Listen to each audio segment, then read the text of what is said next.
You are now listening to the Someone's Favorite Productions podcast network.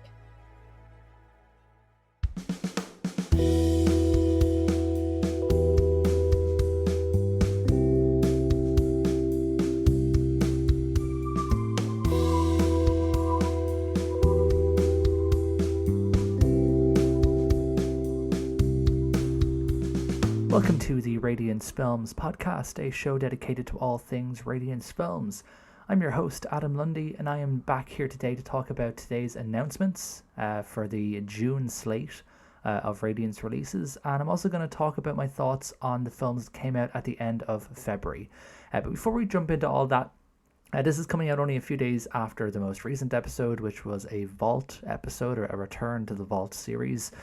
This time myself and Chris Haskell from Punk Vacation went through the Radical Japan box set. So if you've missed that, or if you had a chance to check it out, I'd love to know your thoughts on it. You can connect with me on Blue Sky. You can follow me on Letterboxd. And if you're on Instagram as well, I'm going to be starting the Instagram page up again and being a bit more consistent with postings. So if you've had a chance to check out the Radical Japan episode, and I'd love to hear your thoughts on it. It was great to have Chris on. He brought a lot of knowledge, brought a lot of context to the episode. So I hope it was enjoyable, and I hope you guys learned something from it.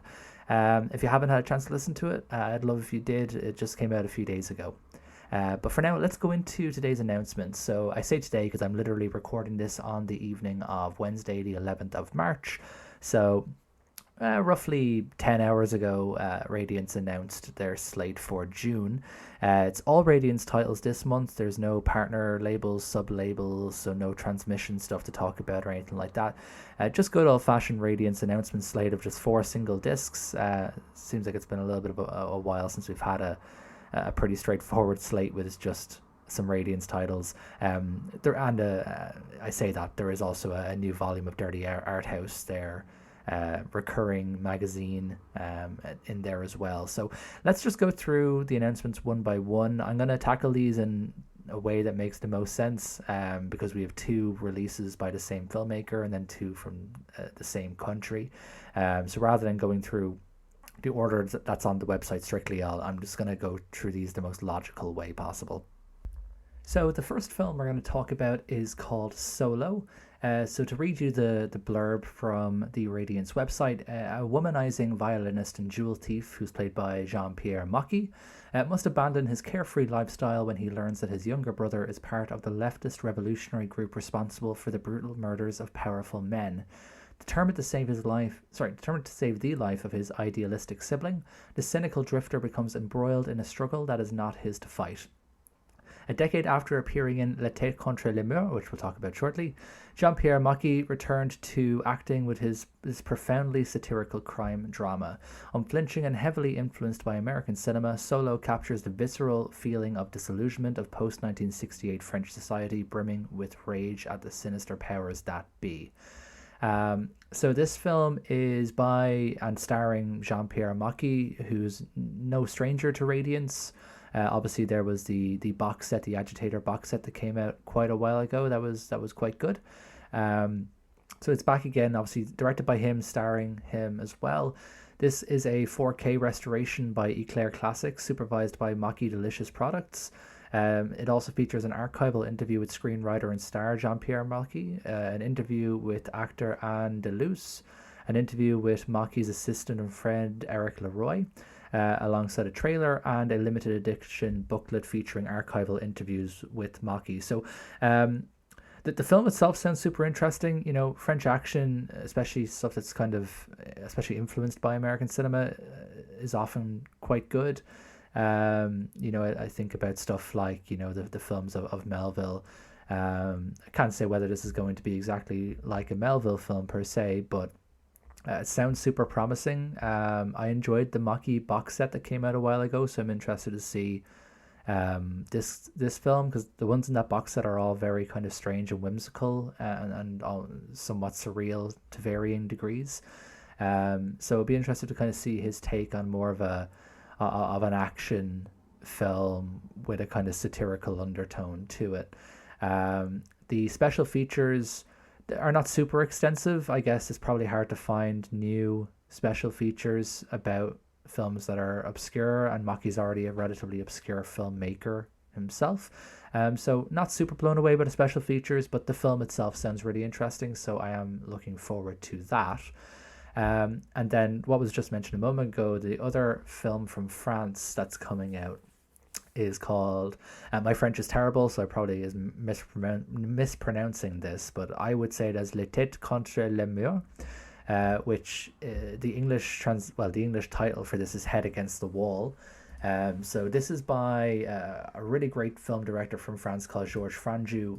He's most well known for his horror fantasy. I like to call it more of a modern fairy tale, but it's technically called a kind of a horror film. Eyes Without a Face, or Les Yeux Sans Visage, as was famously sang by Billy Idol. That's one of my favorite kind of mid-century horror films. Like I said, I like to kind of think of it more as a great modern fairy tale, in a similar vein to something like, Night of the Hunter. So I'm really looking forward to seeing this one. I've only ever seen one other Franju film, which was a film that Arrow put out quite a few years ago called Spotlight on a Murderer, which was also really good. I've been meaning to watch his version of Judex for a long time, but I've just never gotten around to it, even though it's on the Criterion channel, so I could watch it any old time. So this one was not on my radar, this particular film. I'll read out the description for it, again, directly from the Radiance website. So after he steals money from his wealthy father one too many times, the rebellious Francois, played by Jean-Pierre Mocky, is forcibly committed to a psychiatric institution. Labeled a delinquent and an arsonist, he endures the I don't know why I can't say that. Endures the dehumanizing treatment reserved for society's rejects and attempts to thwart the archaic methods of the cruel Dr. Varmont, who's played by Pierre Brasseur. Adopted by Maki from Hervé Bazin's shocking autobiographical novel, this poetic and furious debut feature from Georges Franju features an all-star cast including Anouk Aimée as Francois' only visitor, Paul Meurice in the role of a more modern Dr. Emery, and Charles Aznavour as a long-time resident of the institution. The artwork for this is beautiful. The one that Radiance have put out. I'm not sure if it's original artwork or if it was done, from an old poster. The poster that's on Letterboxd for this is very different. Again, it has the English title, so assume it was the poster used overseas for when this came out. But the artwork on this is really stunning. This kind of combination of pink, black, and yellow is just really, really striking. So if the vibe of the film is anything like the vibe of the poster, it seems like something that's very much up my street. This is another film that was a 4K restoration by Eclair Classics, supervised by Maki Delicious Products. It also features an archival interview with Jean-Pierre Maki. It has an archival interview with Georges Franju and Charles Aznavour, an interview with Maki's assistant Eric Leroy as well, and then a booklet featuring archival writing by film critic Raymond Dragonat. So again, not the most extensive special features, especially from a new writing point of view. A lot of it's archival, which I'm saying this with these last two films. I'm saying this like it's a bad thing. It's definitely not necessarily a bad thing to have archival supplements, because they often do provide a lot of context, especially when it features the filmmakers or those involved with the production, because it can give kind of an insight into their mind at the time of making it, and kind of getting a first-hand account as opposed to that of a scholar kind of writing after the fact. I do think both have their merits. I do always like to have more contemporary supplements to balance it out, because often over time our idea on themes can mutate. So seeing a modern take on something older is always interesting to me. But the archival stuff, it's good to have it. It has its place. It has its importance. So we'll see what those are like when things come out. The other two announcements, they are two films by, I say this as if it's a connection, a set or something. It's not a set. These are two separate releases, but they both happen to be directed by Shohei Mamura. who again is no stranger to the collection. The Eel came out last year, which I talked about in the 2025 recap. I'm going to talk about one of them first, and I'll kind of talk about the big announcement for this month. So one of the films that is coming out from Imamura is called Warm Water Under the Red Bridge. I've never seen this one. I don't recall ever even hearing of it, so I'm interested to see how it plays out. This one is more so directly connected to the Eel in that it was made in a similar time with the same kind of cast and crew. I'll give you the rundown on what's on, again, the Radiance website for this. So when a dying friend tells out-of-work salaryman Yusuke, who's played by Koji Yakusho, who was obviously the star of The Eel and more recently Perfect Days, about a hidden treasure, he sets off in search of the only clue about its location, a house by a red bridge. What he finds instead is a woman who transcends all of his fantasies. Japanese master Shohei Imamura's final feature reunites the cast and crew of his Palme d'Or winning The Eel for a boldly sensuous and taboo-breaking love story. So that sounds very Imamura. So interested to see how it actually plays out. I'm sure there's going to be some aspects of it that are not grounded in reality, I'll say.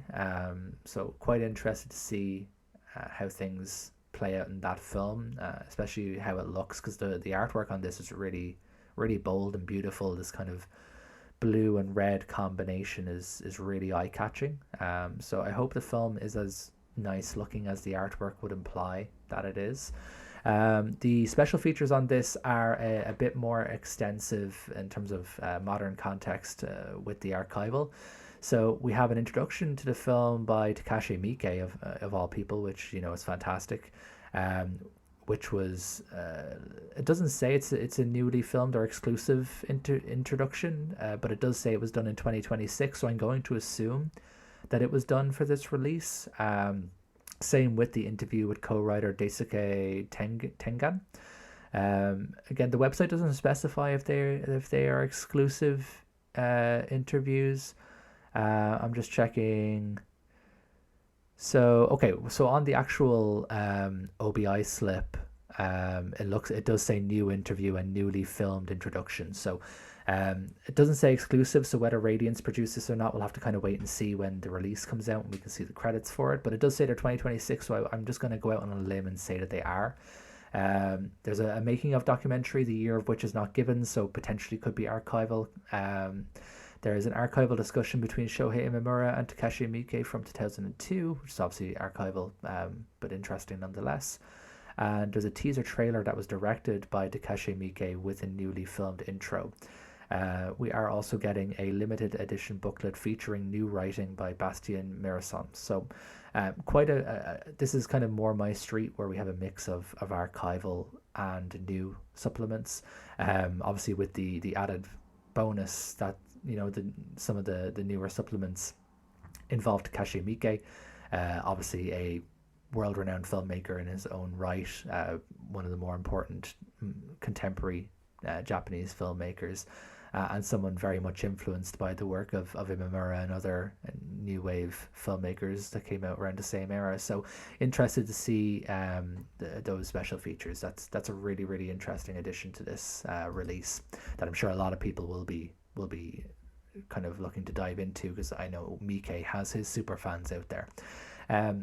The final film announcement is the one that we've known was coming, we just didn't know when it was coming. It was announced that Radiance had a 4K UHD release ready for the Pornographers, the other Shohei Imamura film.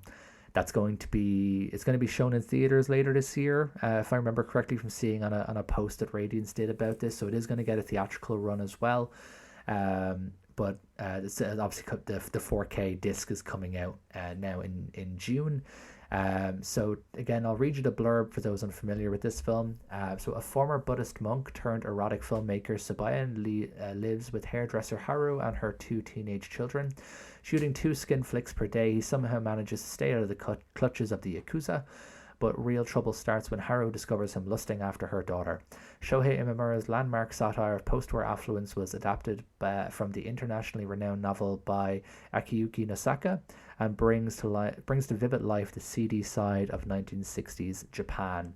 So this is a new 4K restoration from the original camera negative, and a 4K UHD and Blu-ray presentation of the feature, and this is a world premiere on 4K UHD.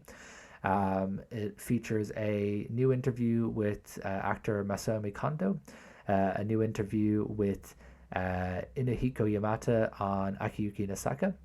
Features a new interview with Tony Raines, and it features a archival TV documentary on Imamura featuring the filmmaker himself discussing his key films, and also a limited edition booklet featuring new writing by Jasper Sharp. So again, this kind of supplement spread for me is very much in my wheelhouse, the mix of the new and the archival.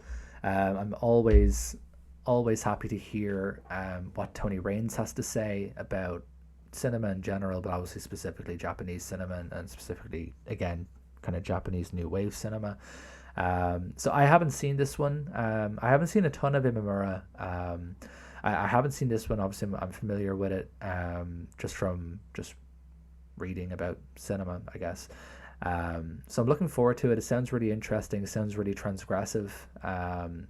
Interested to see how hard he goes in this film in terms of like the depictions of the pornography and stuff, because obviously I'm very aware of Japan had very strict rules on this stuff, but then obviously the Pinku movement changed it. I wouldn't say I'm necessarily an expert on that stuff. I'd have to bring someone on, and I'll probably bring someone on come June to kind of give a bit more context for this, someone who knows a bit more about this kind of era of cinema and Japan's connection with kind of pornography.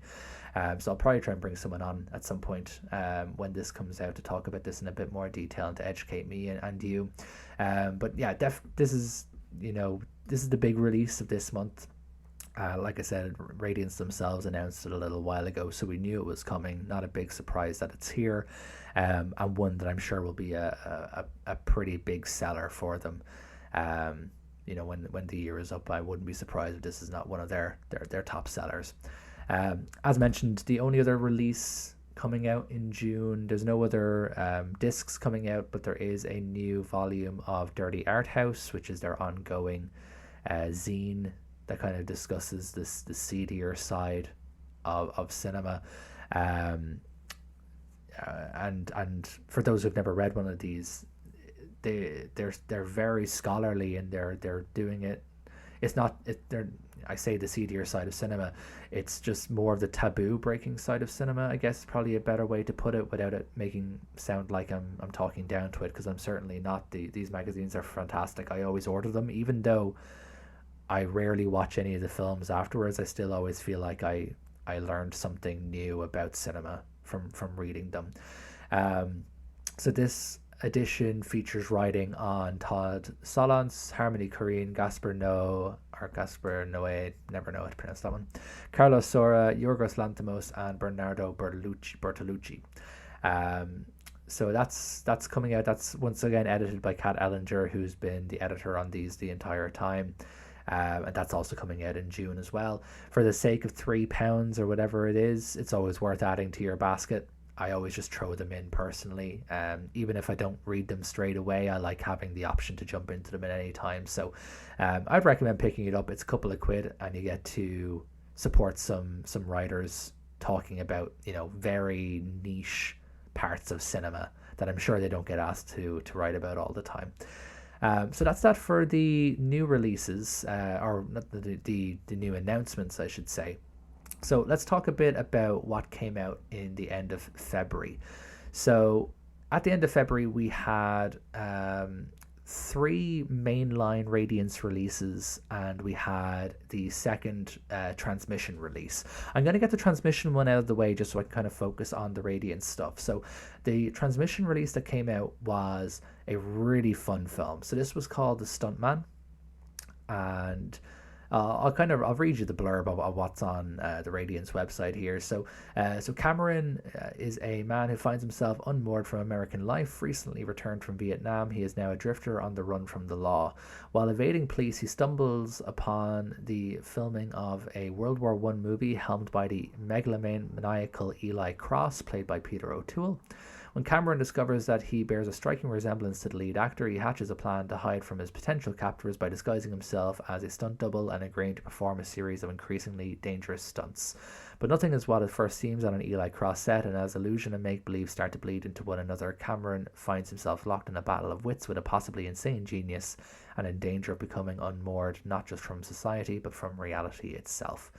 It's a very whimsical way of putting it, but it's a really, really good film. I got a lot of joy out of watching it. It's one of those films that is pretty much non-stop. It's very playful.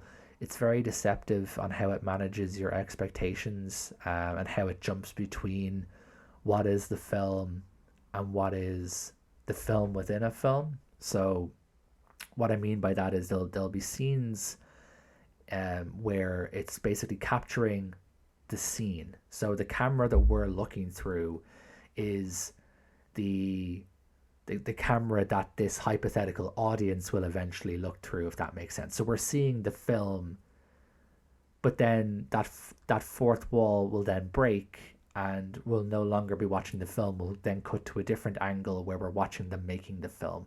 And it plays with that a lot. There's a lot of scenes like that in this film where you'll be watching it and you're watching the film. You're watching the Stunt Man.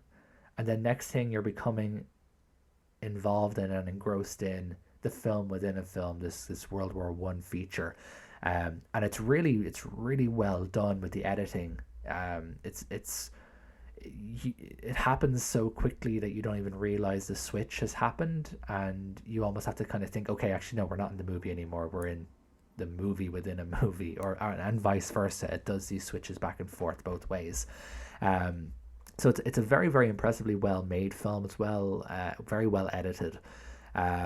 It's darkly funny. There's a lot of kind of black humor in this, even just the absurdity of the initial setup, where we have this guy who just basically stumbles onto a set while on the run, and the director almost kind of takes him under the wing without him really even realizing what's going on, and next thing he's roped into being this stunt man. And the director in this, Peter O'Toole, he is just fantastic. He's a force of nature. He chews up every bit of scenery in every scene that he's in.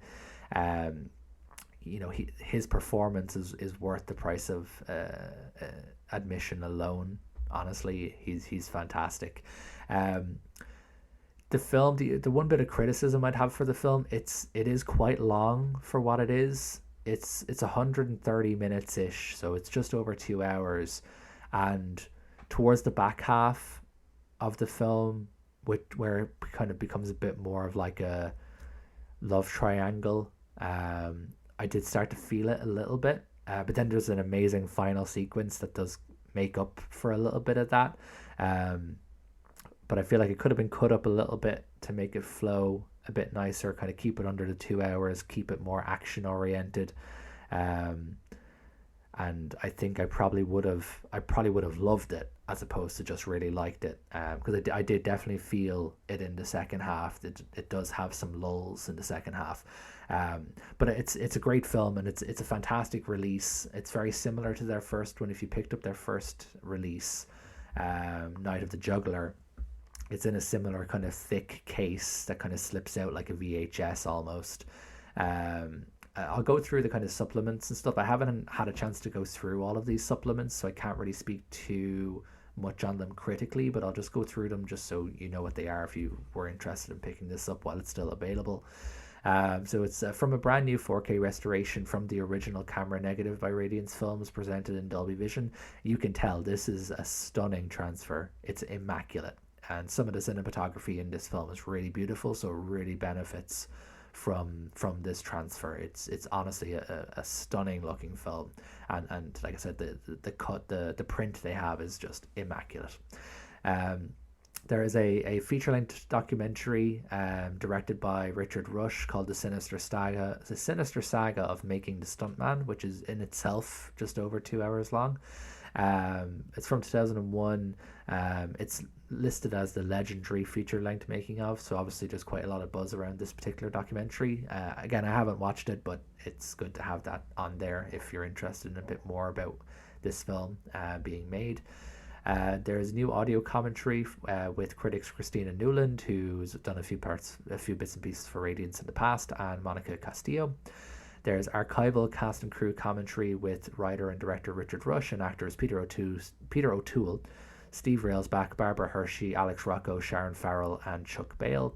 There's a new interview with Chuck Bale, who's a stuntman and an actor. There's an archival interview with Richard Rush, archival with Peter O'Toole, archival with Steve Railsback and Alex Rocco, an archival interview with Barbara Hershey, a Q&A with Richard Rush, Steve Railsback, and Barbara Hershey from a screening at the New Beverly Cinema in 2011.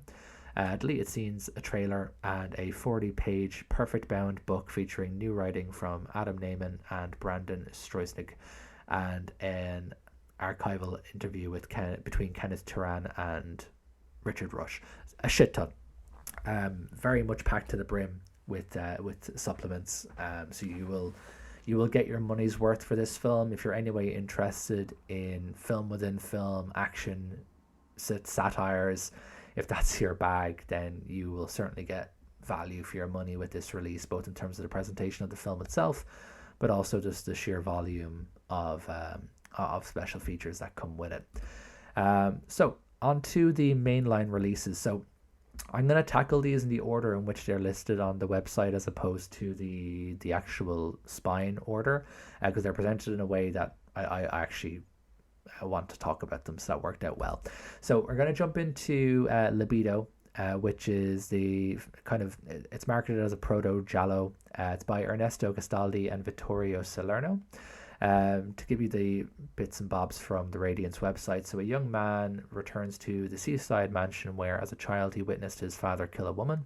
Haunted by memories of sadomasochistic games and murder, he begins to doubt his sanity and the trust of his friends. The directorial debut of iconic screenwriter Ernesto Gastaldi, this gothic psychosexual thriller is a distinctive proto-giallo based on a story by Gastaldi's wife and muse Mara Marel, who also stars.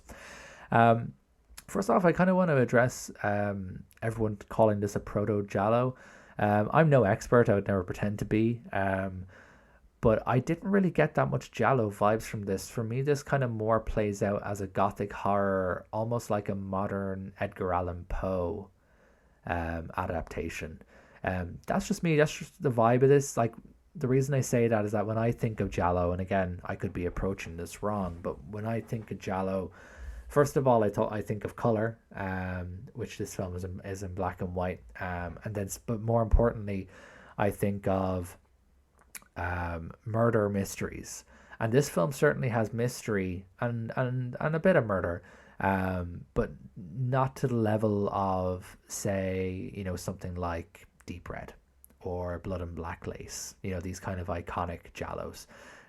So if you're going and expecting, Blood and Black Lace before Blood and Black Lace, you might be disappointed. I think the film's really good anyway, so I hope you wouldn't be disappointed. But I certainly liken it more to like a modern Edgar Allan Poe style kind of gothic mystery. That's the vibe that I got from the film anyway. The cast are all pretty good. The standout of this is Mara Marel, who, as I said, she wrote the story that's based on, and she plays one of the main characters. There's basically only 4 characters in the whole film who are all kind of trapped in this, not trapped, but they're all in this house together, trying to get this main character Christian to go to his childhood home where he experienced this trauma, to see basically if he snaps or if he can move past his trauma and get over it, and if so, his doctor will sign off on him being kind of a fit, sound mind to inherit the house, essentially. And he's there with his wife, the doctor, and the doctor's wife. And the doctor's wife is who Mara Marel plays, and she's it's funny because she plays a character called Bridget, and she's very much like a Bridget Bardot character in that, she's this kind of this blonde, kind of ditzy, kind of the kind of sex symbol of the film, but she's a lot more than that, which, you know, as the film gets on, you kind of learn more about her character. She's a lot more than that, but it's just funny that as she plays this kind of character and they gave her the name Bridget, I would have to assume it's some kind of nod to Bridget Bardot. But she's a real standout in this. She's really fantastic in this film. You know, a character that you would normally just kind of cross off as, you know, the ditzy blonde and, you know, not going to be important, but she plays this role really, really well. She's definitely the best character in this. But otherwise, like, the rest of the cast, you know, play their roles quite well. It's a well-made film in terms of the cinematography and stuff. It has a lot of atmosphere. It has that gothic kind of atmosphere, you know, being alone in a big old house. There's also some nice shots by a beach and in a garden, but it's all very self-contained. There's no big kind of sweeping visuals or anything like that, because the film doesn't really need it. It's not what it's really about. It's supposed to be kind of atmospheric and somewhat claustrophobic, because we want to kind of get inside the mind of this character Christian, who's dealing with this trauma being back in this house. So look, all in all, I enjoyed the film. I think if you like gothic horror, if you like mysteries, and I guess if you like Italian films, including Giallo, I think it's pretty much of a no-brainer pickup for you. I thought it was good. In terms of the supplements and the technical stuff, it's a 2K restoration that was done by Severin. It has Italian and English audio options, because obviously, like a lot of Italian films of this era, it was, you know, not recorded live and it was then later on dubbed.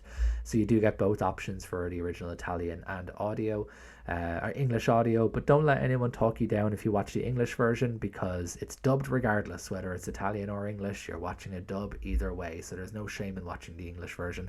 I don't remember what version I watched. I think it might have been the English version. The audio commentary was done by Sam Deegan, who, you know, is starting to do quite a bit of work for Radiance in the last year or so, which is great. Sam is a friend of a friend, Chris, who was on the podcast last episode. Will be friends with Sam, speaks very highly of her and her work. So she does an audio commentary on this, which I haven't watched because I don't like audio commentaries for my own reasons.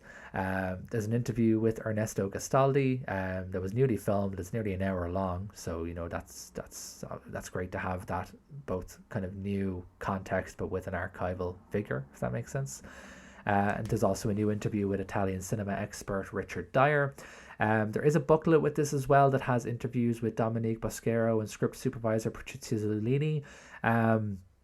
I didn't think the booklet was all that interesting, to be honest. The interview with Dominique Bosquero is almost kind of funny, because she essentially, the entire interview is basically her going, to be honest, I don't really give a shit about this film. They gave me money, so I was in the film. It doesn't really enlighten you too much about the themes or anything. So if you're hoping to get a deeper understanding about the film from reading the booklet, you might be a bit disappointed. I honestly was a little bit. So yeah, the booklet, nothing really to write home about, but the additional stuff that's on the disc is all very valuable. So that's good. At least that balances out. So after Libido, we have Iphegenia or Iphegenia. I'm not, the pronunciation of this is kind of lost on me. When I was watching the film, I was trying to pick it up. I'm gonna say Iphegenia is how that's what I'm rolling with. So this is a Greek film by Michael Kakianis. So to read you again the kind of blurb from the Radiance website. After mistakenly slaying a sacred deer, Agamemnon is ordered to atone for his sin by the gods. In order for them to guarantee safe passage for his armies to Troy, he must make the ultimate sacrifice, the death of his beloved daughter Iphigenia. Torn between family and country, he attempts to keep the details of the impossible ultimatum from his wife, Clytemnestra, who's played by Irene Papas, who is fantastic in this film.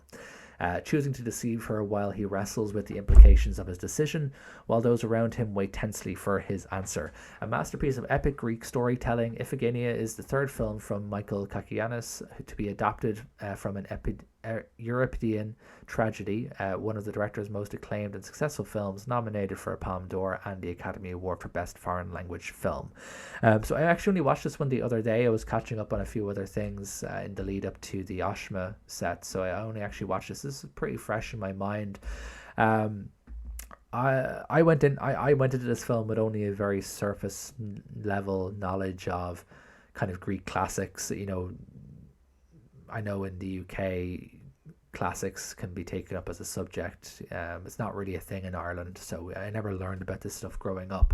So I have a very surface level knowledge of the Trojan War, the Iliad, the Odyssey, and, general Greek myths. So, I was seeing names popped up that I recognized, like Agamemnon, Achilles, Paris of Troy, Helen, and stuff like that. Names that I would just know just through osmosis of just being alive in the world and taking in popular culture.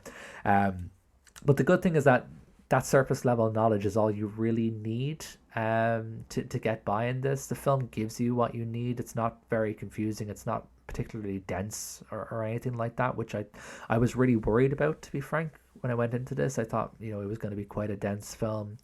But it's not. It's really easy to follow, and I think that's mainly down to how the film was presented. So it's interesting because it is a cinematic film in that there's a lot of kind of large sweeping shots. It's shot in a this kind of on location on what I assume is some kind of coast of a Greek island.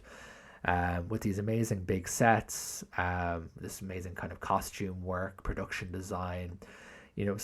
We're talking about scope in the similar vein to Kubrick's Spartacus, for example. A lot of big cast, big crew would have been needed. A lot of big sets constructed. So the production design is not skimped on. But the way the characters interact with one another and deliver the story is very theatrical. It's all monologue heavy, dialogue heavy, kind of addressing a hypothetical audience, not looking directly down the camera, but in a way like in theater that they kind of step away and talk into the universe.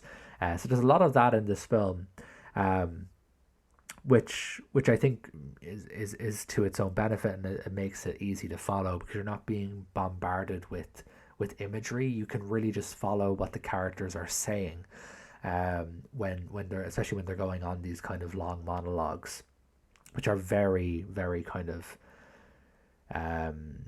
very theatrical in a classical sense. So if you're like me and you're kind of worried about being able to follow this film just due to the subject matter, like I said, I had no issues following it, and I have only a very surface level knowledge of this stuff. So I would hope that that would maybe lower that stress a little bit. Like I said, the performance from Irene Papas is definitely the show stealer. So she plays the wife of Agamemnon. And she steals the show. Her emotion that she gives during her monologues is it's so stirring. The kind of depth and range in just her eyes alone, even away from everything else, is really spellbinding. So she's a show stealer, but generally speaking, the performances across the board are really strong. Most of this cast, I suppose I say most of all of this cast, is Greek, and Greek cinema is a kind of a blind spot for me. So I can't say I'm familiar with any of the other cast members. I've seen Irene Papas in a couple of other things because she'd been in some Italian films like We Still Kill the Old Way, that was released by Radiance. She was in Don't Torture a Duckling. She was also in Z. So I was familiar with her. But I'm not familiar with any of the other cast, but they all put in really good performances. The Agamemnon actor, who's played by Kostas Kazakos, he's really, really good in this as well. He really shows a lot of emotion as he struggles with these choices, or with this choice that he has to make. You can kind of see him going slowly mad throughout the film, knowing what his head tells him he should do and what his heart tells him he should do, which are obviously two very different things. So generally speaking, it's very well performed. It's very well filmed. It runs a bit long, again, for what it is. It's 127 minutes. So it does run a bit long, but it's always doing something. They're always telling you something, or a character is always dealing with or discussing something with someone. So there's never any lulls or anything like that. It's not like the film stops at any point and we have to, just kind of deal with a 20-minute segue or a subplot. The film is largely focused. The runtime is mainly down to the kind of hefty weight of the choice and how it's affecting different characters, and and how they're coming to terms with this, or dealing with it in their own way. So Iphegenia, if I'm being honest, is probably my least favorite of all the releases. But it's still a good film, and if you're anyway interested in ancient Greece, Greek classics, Greek myth, etc., definitely worth picking up. And it's also, like I said, it's just a really good looking film. It's a high definition digital transfer, so not a 2K or a 4K or anything like that. But to be honest, you wouldn't it still looked really good. Has a lot of grain, which I always like in a print. So I thought the film looked good, even if it's not a 4K or anything like that. It does feature a new interview with Greek film expert Dimitris I'm going to struggle with these Greek names. Dimitris Papanikolaou on Michael Kakianis. There's archival footage of a press conference at the Cannes Film Festival in 1977. There's an archival interview with director Michael Kakianis and actress Irene Papas. And then there is a limited edition booklet featuring new writing by Vrasidas Karalis. So not the most packed special features, but some of the stuff that's there is interesting. The new interview with the Greek film expert, kind of, that gives you a bit more context on the filmmaker himself, is beneficial, just from a historical context point of view. And then finally onto the kind of big Radiance release of last month, and that is the Japanese Godfather Trilogy, which was all made by Sadao Nakajima, who made the Rapacious Jailbreaker, which came out last year and was a really, really pleasant surprise, from a film that, one of the films that I enjoyed. So basically, to sum it up really quickly with this, because honestly, with this series, I'm actually probably going to do a singular episode, kind of going a bit more in depth with this trilogy, because it covers a lot. There's a lot in these films. They're all long films and they all are very plot heavy. So I'd love to do an episode later on in the year with an expert on Japanese film, and I already have a couple in mind that I'm going to reach out to do a bit more of an in-depth conversation on this trilogy. But just to give you the gist, just to give you the kind of rundown on things, I'll read what Radiance have on the website, and I'll talk a little bit about what I liked about them. So at the dawn of the 1970s, Japan is becoming an economic superpower, and the Nakajima crime syndicate extends its grasp across the nation. Politicians and corporations seek the gang's favor to form strategic and highly prosperous partnerships, but its leaders disagree about whether to leave the old ways behind for the sake of money and respectability. Directed by Toei Yakuza film specialist Sadao Nakajima, this sprawling epic is based on the true story of Japan's largest crime syndicate and features a cast of genre legends including Koji Tsuruta, Bunta Sugawara, and Sonny Chiba. It also features Toshiro Mifune in the second and third part, which I'm surprised they left that part out, because Mifune is probably the most famous Japanese actor of all time. But anyway, so this trilogy, honestly, it blew me away. I'm not going to lie, I was a little bit worried when it came through, and it was 3 long films on Yakuza stuff, which if you're a regular listener to this podcast, you know that I do sometimes struggle with Yakuza films. But this is very much more, to be honest, it is much more in the style of The Godfather, the Coppola series. Very elegant, very kind of, very slow, very methodical. There's none of this kind of super cuts jumping around to a million different things in 5 minutes, kind of similar to a Fukasaku style Yakuza, which I'm not knocking. Obviously he's a hugely influential filmmaker, but that stuff is where I get lost, whereas the Japanese Godfather trilogy is very deliberate. It's very kind of slow, builds everything up, talks you through the characters and their motivations. You get to learn a lot about the backgrounds of characters that come in. And some of them will only be in like the first film and they'll never show up again. But the film goes through a lot of detail for each of these characters that come and go. There's a lot of subplots that come and go throughout these films that at first you think are just filler. But then, they end up coming back around again at the end of the film and they all kind of slot in together like a jigsaw piece. And you think, oh, okay, so that's why we were introduced to this character an hour ago and why, they had this conversation with someone else, and it leads into one thing which leads into another, and there's a bigger picture becomes apparent then. And each of these films is like that in a way, where we start out with something happening with the Nakajima clan, and it sprawls outwards from there, different webs shoot outwards from there, but then it all forms this cohesive image at the end, and you think, oh, okay, so that's how all this stuff came together. So it's very, very well written. It's very well directed. The performances across the board are fantastic. Very, very honestly just grand and elegant in how they're filmed.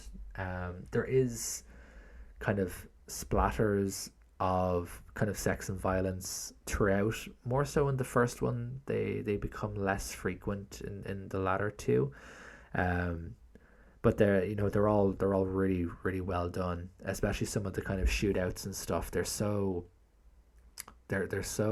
full, just very chaotically violent. You're not getting any real like high octane shootouts like in Heat or something like that. They're all very much kind of chaotic moment of madness, just like not even holding a gun steady, just almost like throwing the gun while shooting it. Really, you can really tell that they, this is killings done by people who are in no way kind of professional assassins, all very chaotic. So those scenes are fantastic. And they are a great mirror to the more political side of the film, which is a lot of people having conversations in rooms and scheming and plotting and backstabbing and twists and turns. So there's a lot of that to kind of balance it out. So honestly, I was blown away by the trilogy as a whole. The first film in particular, I think, is genuinely close to being a masterpiece. It's now my new favorite Yakuza film. It's just phenomenal. And the other two films in the series are very, very good as well. They don't quite reach the heights of the first one, but they do expand the story. They're not like just sequels for the sake of being sequels. There is a cohesive beginning, middle, and end to this story, and it's an ending that I feel is it's very apt. It's very poetic how it ends. The trilogy itself. So I would certainly recommend these. These are obviously criminally underseen. At the time when I logged this on Letterboxd, I think I was talking about the first one specifically. I think when I logged the first one, I was the 182nd person to log it on Letterboxd, which is just insane. So it really is a testament to a company like Radiance, where you can take this series of films that, despite having such an insanely stacked cast, just never made its way out of Japan. It never made its way kind of past the time when it came out. Just kind of got lost to time in a way. So it's a real credit to Radiance that they were able to put this out for it to be rediscovered, because like I said, the first film, kind of Japanese Godfather, or Japan's Dawn as it's otherwise known, is very close to being a masterpiece. More people should watch this film, and I'm glad that Radiance is going to make that happen now that they've done this release. So just to give you again just a bit of the supplementary material information. It's a high definition digital transfer of each film on 3 different discs, which is in 2 cases. We have an archival interview with Sadao Nakajima, which is just over half an hour long. It was filmed in 2020. So it's archival, but it's not like it's ancient either. There's a newly filmed appreciation by filmmaker Kazuyoshi Kamakuri. There's a new interview with screenwriter Koji Takada. There are trailers, and there's also a limited edition booklet featuring new writing by Akihiko Ito and Tom Mess, plus archival writing by cinematographer Toshio Masuda. So again, a good balance here of the supplements between the old and the new. I'm surprised they got so much new writing, new stuff in here. Considering, like I said, the films have just been lost to time, seemingly going purely by letterboxed logs, which I know is not a perfect science, but it's often a good indication on how available a film is. So it's a good balance here between the new and the archival. But ultimately, this is the release of the month, from a Radiance and a transmission standpoint. These are films I'm going to be revisiting because there's so much happening that I know I even missed important plot threads and important kind of hints and nods towards themes and schemes that happen throughout this film. So if you're anyway inclined towards Japanese cinema, and in particular Japanese crime cinema, this is a no-brainer. This is the buy to get this month. If you're only buying one thing from Radiance for February, this would be the one I'd recommend, both in terms of just the fact you're getting 3 films that are all of a very high quality. But yeah, like I said, you're getting value for your money across the board with this. So Japanese Godfather, especially the first one, already an early contender for release of the year for me so far. So that's obviously the announcements and the releases. If you've made it this far, thank you once again for listening to the podcast. I'd love to hear some feedback, or hear from any listeners on here. The links for everywhere that you can find me are down in the description, so connect with me on Blue Sky. I do posts when I'm putting these episodes out, so I'd love to get some comments going on there. If you follow the Instagram page, I'm going to be more consistent there. You can follow me on Letterboxd as well. If you kind of want to spoil yourself and know what I rate stuff ahead of time, you can follow me on Letterboxd, because I'm very active on that with everything that I put up. I don't write as much long form reviews as I used to back in my earlier days, but I still log stuff all the time. So if you want to know what I'm up to, even outside of the Radiance side of things, then that's where you can find me. I have another podcast called They Live by Film. We haven't had much new episodes recently, just due to similar reasons to why this podcast stopped, but that's going to be coming back in the next little while. I don't know an exact timeline yet, but we're going to be, myself and Chris, who was on the podcast on the last episode, we're going to be going through, essentially we're going to take as long as it takes to go through a kind of a brief history of Japanese cinema, starting from the silent era all the way up to kind of the modern contemporary films. So we're going to be kind of taking it era by era, movement by movement. It could take us a year, it could take us longer. If you're interested in Japanese cinema and want to learn a bit more about eras of films and different movements that happen throughout Japanese film history, then keep a check for that. You can find They Live by Film on all the usual streaming places as well. So that's that. I don't have another Vault episode planned between now and when the next announcements. That could change. If it does, again, I'll keep you posted on socials and stuff like that. But until then, that's me wrapping up, and thank you for listening.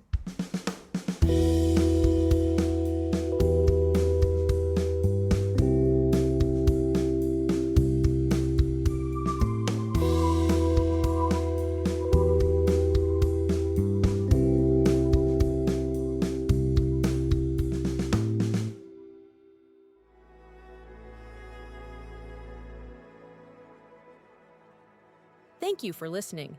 To hear more shows from the Someone's Favorite Productions podcast network, please select the link in the description.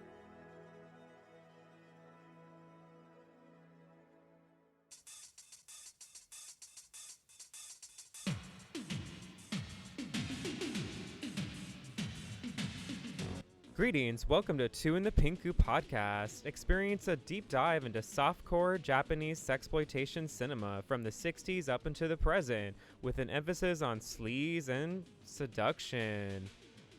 We are monthly or bi-weekly, and we're not even bi.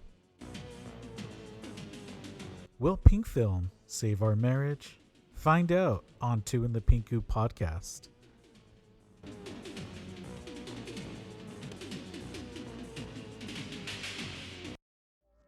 Hey, this is Jason Kleberg from the Force 5 podcast, a show that forces a guest to come up with a movie-themed top 5 list topic, and then we reveal our picks on air. Top 5 heist films, top 5 tearjerkers, top 5 movie dogs. Every show you'll be asking yourself, what would be on my list? Guests include directors, screenwriters, actors, podcasters, musicians, authors, and even a professional wrestler. Subscribe to the Force 5 podcast, and you won't just be a listener, you'll be a list nerd. The Force 5 podcast, available wherever you're listening now. Hello and welcome to Tumbleweeds and TV Cowboys. My name is Hunter. In this podcast, I'll be joined by a different guest each week to discuss a classic Western movie or TV show.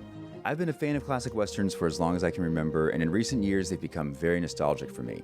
I love the aesthetic, the tropes, and I love seeing different filmmakers' takes on them. At their best, they're incredibly entertaining, rewatchable, and some of my all-time favorite movies are Westerns. We'll mostly focus on Western movies made in Hollywood, but we'll also be covering spaghetti Westerns, and one thing I'm very excited to get into are Western TV shows. I've got some amazing guests coming on the show, film professors, historians, and podcasters. And Tumbleweeds and TV Cowboys is part of the Someone's Favorite Productions podcast network, and many guests on the show will be from other shows on the network. Thanks for listening. Have you ever wanted to dive deeper into the horror movies you love? Beyond the Blood is a horror podcast for fans who want more than just surface-level screams. We do deep dives into the movies that shaped us, digging into director commentaries, behind-the-scenes stories, deleted scenes, and the special features that most people skip. Each episode is a love letter to the genre. We break down how these films were made, the creative risks that paid off or didn't, and the lasting impact they've had on the genre as a whole. From 70s slashers to modern nightmares, we celebrate the craft, chaos, and characters that keep us coming back. If you're the kind of fan who rewatches movies with the commentary on, or you simply grew up in the video store horror aisle, the Beyond the Blood podcast was made for you. New episodes every single week. Subscribe, and let's dig deep. Welcome to the Beyond the Blood podcast.